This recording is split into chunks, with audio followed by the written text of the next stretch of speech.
ఏపీలో గత వైసీపీ సర్కార్ హయాంలో జరిగిందని ఆరోపిస్తున్న మద్యం స్కామ్లో మరో కీలక పరిణామం చోటు చేసుకుంది. ఈ కేసులో ప్రధాన నిందితుడు ఇప్పటికే అరెస్ట్ అయి జైల్లో ఉన్న రాజకేశ్ రెడ్డి సిఐడి సిట్ అధికారులు షాక్ ఇచ్చారు. ఆయనకు చెందిన 13 కోట్ల రూపాయల ఆస్తుల్ని జప్తు చేస్తూ కీలక నిర్ణయం తీసుకున్నారు. ఈ మేరకు ప్రభుత్వ ఉత్తర్వులు జారీ చేసింది. దీంతో ఈ స్కామ్లో జప్తు చేసిన అతిపెద్ద మొత్తం ఇదేనని భావిస్తున్నారు. గతంలో మద్యం కంపెనీల నుంచి వసూలు చేసిన ముడుపులతో ఈ కేసులో A1 రాజకేశ్ రెడ్డి కొనుగోలు చేసిన 13 కోట్ల ఆస్తుల్ని సిట్ జప్తు చేసింది. అలాగే బ్లాక్ మనీని వైట్ మనీగా మార్చుకునేందుకు రాజకేశ్ రెడ్డి వివిధ కంపెనీల్లో పెట్టుబడులు కూడా పెట్టినట్టు సిట్ గుర్తించింది.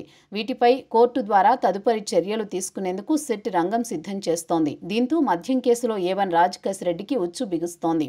మద్యం కేసులో మొత్తం 4,000 కోట్లు చేతులు మారాయని ప్రభుత్వ పెద్దలు చేస్తున్న ఆరోపణలకు అనుగుణంగా దర్యాప్తు చేస్తున్న సిట్ అధికారులు ఇప్పటి వరకు భారీ మొత్తంలో డబ్బు కనిపెట్టడంలో విఫలమయ్యారన్న ఆరోపణలు ఎదుర్కొంటున్నారు. ఈ పరిస్థితుల్లో తెలంగాణలోని రంగారెడ్డి జిల్లాలో ఉన్న ఫామ్ హౌస్లో 11 కోట్లు సీజ్ చేసి ఈ ఆరోపణలకు చెక్ పెట్టేందుకు సిట్ ప్రయత్నించిందన్న వాదన కూడా వినిపించింది.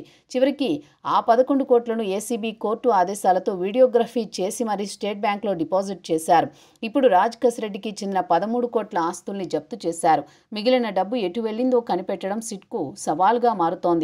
ఇప్పటికే ఈ కేసులో ప్రభుత్వ పెద్దలు ఆరోపిస్తున్న విధంగా వైఎస్ జగన్ను నిందితుడిగా నిరూపించడంలో విఫలమయ్యింది.